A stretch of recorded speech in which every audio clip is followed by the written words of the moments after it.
আল্লাহ নিজের হাতে রমজান সাজাইছেন। আল্লাহ বলে, বান্দা শোনো আমি রমজানকে কেমনে সাজাইলাম। 1, পুরা মাস রোজা। 2, প্রতিদিন ইফতার। 3, প্রতিদিন সাহারি।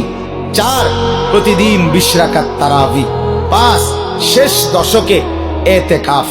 6, শেষ দশকের বেজর রাত্রিতে শবে কদর। এরপরে 7, একটা নফল একটা ফরজের সমান। 8, একটা ফরজ 70টা ফরজের সমান। 9, প্রথম দশক রহমত।